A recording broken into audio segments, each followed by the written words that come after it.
On this Open Road Extra, I'm going to explain to you guys why me having a Hayabusa is a bad idea.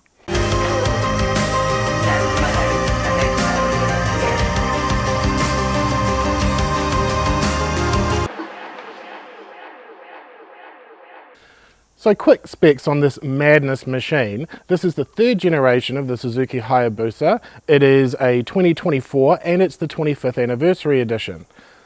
It produces 190 horsepower at 9,700 RPM and 150 foot-pounds of torque at 7,000 RPM. So the reason that this is an Open Road Extra and a little bit something special for you guys and a little bit different is because this did not come from Suzuki. This came from my mate Dusty.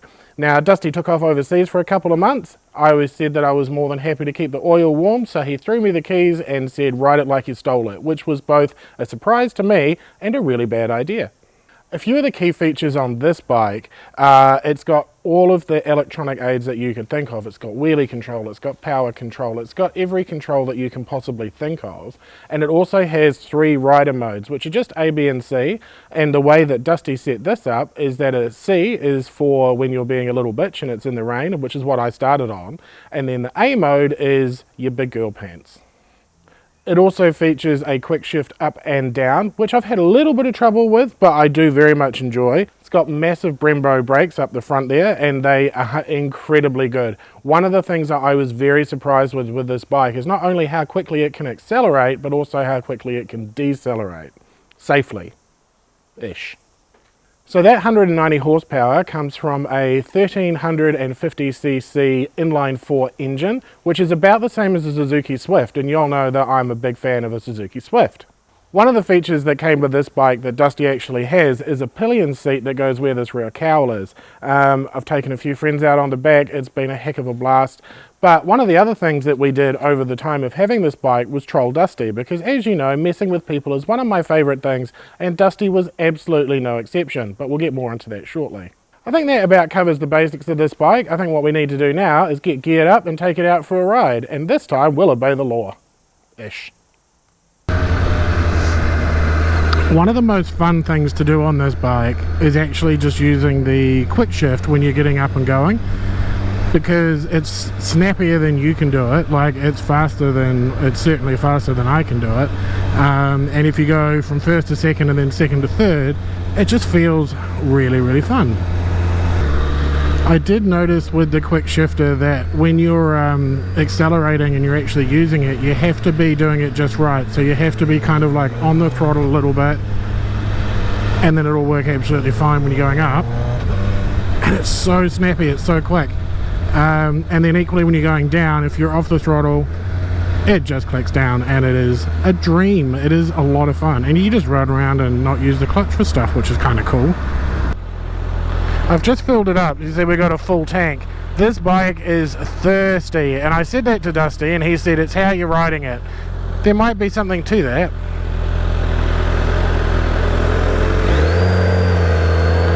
But yeah, check out this quick shifter. Like, that is just so much fun.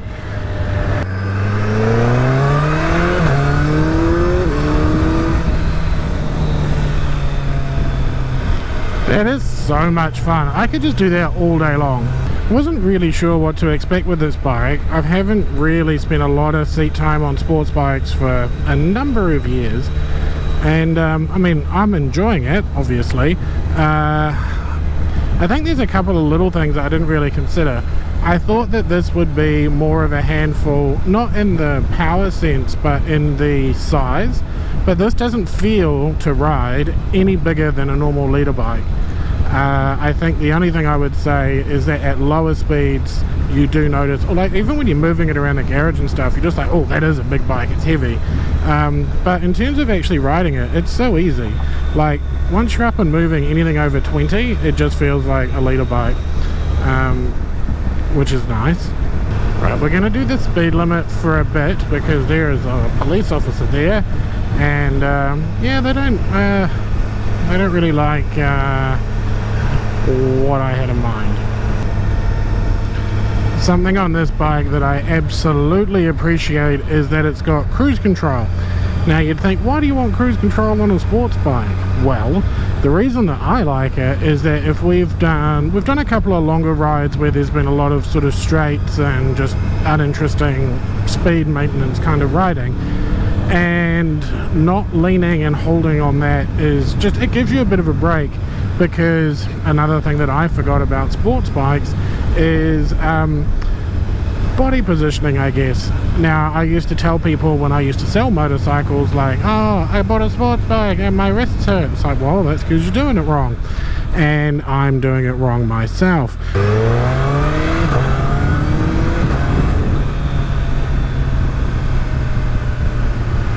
Trying really hard not to break the speed limit today because I don't want big tickets. Ah, see that? No hand brake and a gear shift. This bike does the suspension incredibly well. What it does is it not only provides a really comfortable ride when you're riding and touring on some of the bigger New Zealand back roads and stuff, but when you actually start laying it over and doing some fun stuff, it just sticks. Like, the mechanical grip through the suspension is unreal. And that kind of leads me to my main point about this bike, which is why I don't think I would own one. Is that, much like the human brain, I think that we're only really capable of using about 10% of this bike in this circumstance. Now, I know people are going to be like, rip it. Yeah, well, yeah, but also want to keep my license. And I find that, like, there are definitely moments where you can open her up and stuff like that and there's no cops around, but like on a day-to-day, I think I would personally rather have a smaller engine and thrash it harder than have a bigger, more powerful engine that I can't really use much of very often, if that makes sense. I kind of want to get Dusty at least one ticket on a speed camera, but I kind of don't want any more tickets.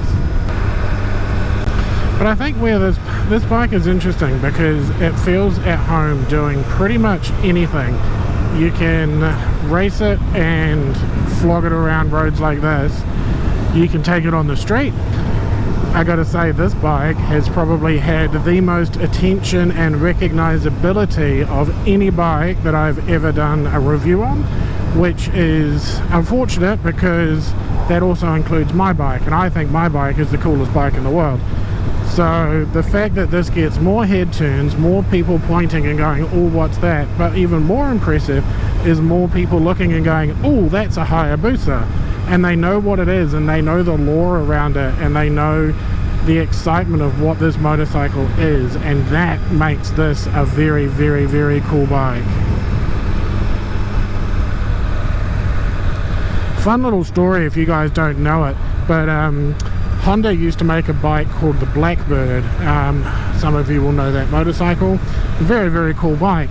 And Suzuki were like, do you know what? We're going to knock you off the crown, because that was the creme de la creme.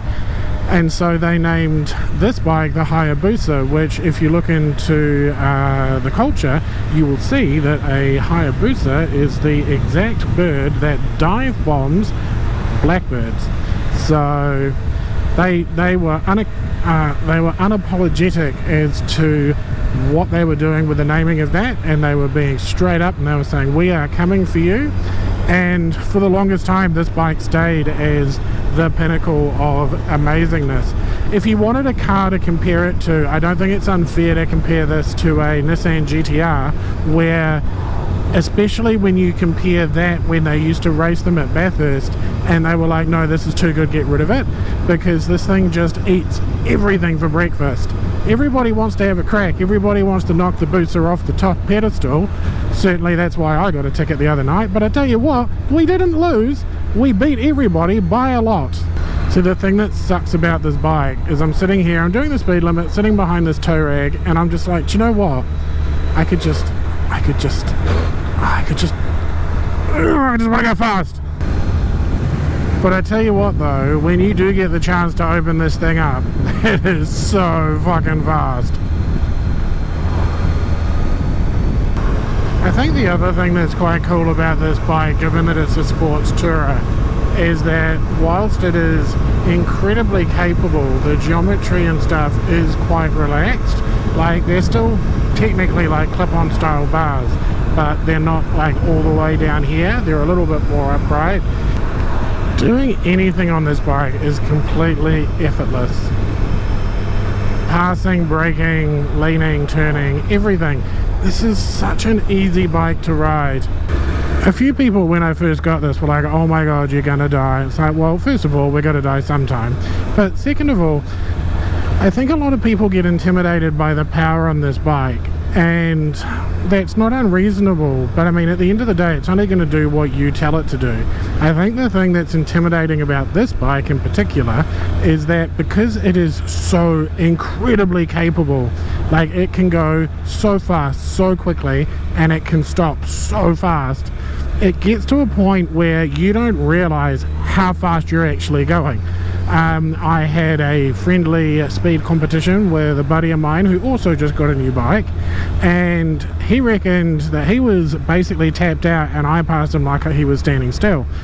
Now what happened for me in that was that I realized very quickly how fast things come at you when you're going quickly, and it is very, very, very, very, very fast.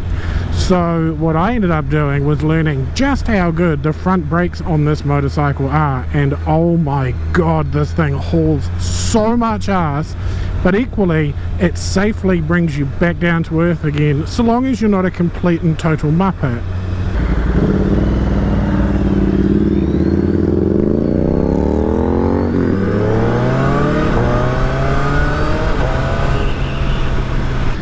The thing about this bike is that this is what you do on it most of the time. You sit here at 2000 RPM in 4th gear and you just cruising. You know, even when you're doing 100, you're in 6th gear doing the same thing and you just kind of sit here. But then every now and then you get an opportunity. The only thing I find with this quick shifter, and I'm not sure what it is, and I should probably pass it on to Dusty, is that sometimes when the bike's warm and it's up at, like, you know, I'm being used temperature, the first to second on the quick shifter has like a little bit of a weird delay, and I don't know if that's a factory fault or if I'm just not doing it right, but it's actually slipped through neutral a couple of times and made me look like a dick trying to take off and be cool. So I'm obviously just going to blame the machine. It could be me, I don't know. Now the real question is, considering neither of us have many points left in our license, is he going to go for it? Yes, he is.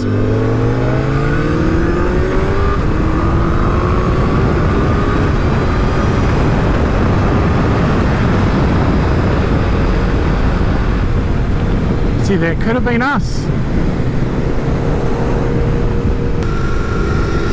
Actually, when I won the race that I won the other night, was just along here that we started slowing down, and at that bend that we're about to come up to is where the police officer was sitting.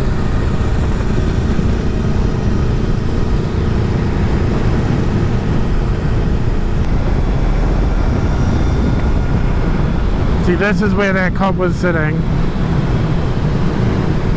and I pulled over just up there. I thought about it, but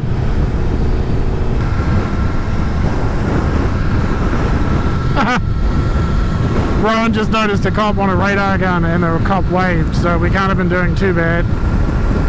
Unless, of course, that's a cop that we know and he's cool. There are a few of those around. How cool does Rowan look right now?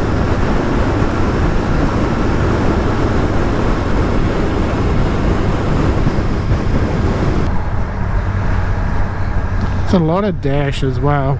I don't know how I feel about that. Given that it's a touring bike, I think it's good to have a lot of dash, but I also think that on a sports bike less is more, but I do like mechanical gauges. I'm really glad that they kept those.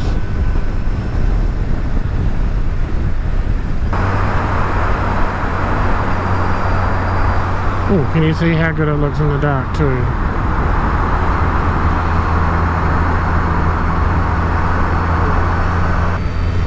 I mean, if this isn't the two ends of the spectrum, what's that, a 200 or a 300 Vespa and a 200 horsepower motorcycle? Should I give him a wheelie?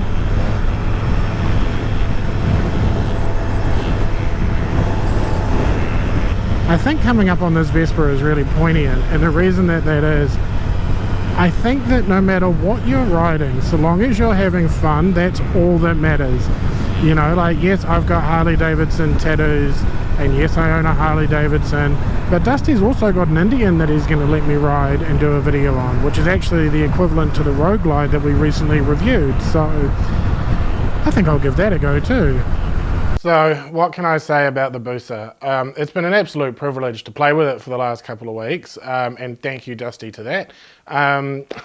We had a lot of fun on this bike. I've taken mates out on the back and had blasts and raced Teslas and all sorts of stuff, and it is absolutely a dream to ride. Would I buy one? I don't think I would, and I think the thing is you guys know that I've been looking for a sports bike for a while, but I've been trying to find the right one, and I was tossing up between the Tuono 660 and the 1100, and I thought, is the 660 going to be enough? Is the 1100 going to get me in trouble? This obviously got me in trouble because I got a big ass speeding ticket. Funny story. Quick version. I was out with my kid sister, we were out doing the night markets and stuff, and some of her mates were getting a bit mouthy, saying, oh, let's have a race, and one of them was a bit cute, so I was like, well, go on then. Just after I lost that race, well, technically I won that race, but then I lost because somebody who wasn't actually involved in the race put on their disco lights and pulled me over, which I thought was poor sportsmanship. Needless to say, I lost a few points and I spent some money on extra tax, which is fine. Cost of doing business, really. But yeah, I think between me being irresponsible and me enjoying going fast, having the ability to get that fast, that quick, bad idea. But we did have a good amount of fun with Dusty, trolling him while he was away because he was overseas, which is why I had the bike. And we actually got his wife in on this, which was very, very helpful. Basically, there's a YouTuber, and his name is Matt Spears. He took one of these and put some off-road tires on it and sent it. So what I did was took some of his YouTube videos, put them into Premiere to make it look like it was a video that I was working on, posted it on my story saying wild Friday night editing the next video, and knowing full well that Dusty's wife would see this. So knowing that she was going to see it, I had to get in on this.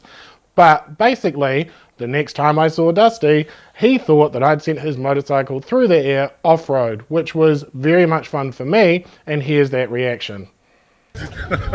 So, what did you think when you saw that photo? Well, let me just say I had to put my phone down for about 5 minutes and think about it and go, it's okay, I trust him. Do you? Yes. Even after that photo? Yes, I do. Okay, well, you'll be pleased to know that your bike is in perfect condition. It's been well looked after. It's only had 98 in it. I've got some stories to tell you once I give it back, because then I won't feel bad about the things that I've done. Cool, nice. I look forward to it. You had fun though? Oh. I need a sports bike. Yeah. Do I still want a sports bike? Yeah, I do, but I don't really know what I want. I'm considering a 636 Kawasaki purely because they have all of the aftermarket parts for doing stunt cages and MX bar conversions and things of that nature. Potentially also looking at the Suzuki GSX R750, which is quite a cool bike, which also has a good aftermarket support. But, am I an idiot? Yes. Should I have a sports bike? No. Am I going to do it anyway? Well, watch this space. And on that note, the next episode of the actual episodes of The Open Road is going to be on this Triumph Bobber, which has been loaned to us by Triumph. So we've got a film coming on that very soon. So get subscribed and like this video if you've enjoyed it. If you haven't, go watch someone else's channel. For those of you that have been asking what's happening with the giveaway bike, that is absolutely happening. We're getting an amazing amount of support from some really big brands on actually getting that project done. Long story short, Calvin's moving. We're getting a huge amount of support for the project and everything's coming along, and we are just working out some of the finer details so we can put together our marketing plan and then send that out to the world and give away a motorcycle and inspire some people to enjoy the love of riding like we do. Thanks for watching. Hope you've enjoyed it. If you have, hit that like button, get subscribed for more like this, and we'll see you on the next one. Cheers, team. How do I look? Do I look pretty? A Hayabusa is a bad idea. What are you doing, kitty? Kitty. Hey, buddy. Kitty. Do you want to be in the video? Kitty. Kitty. Kitty.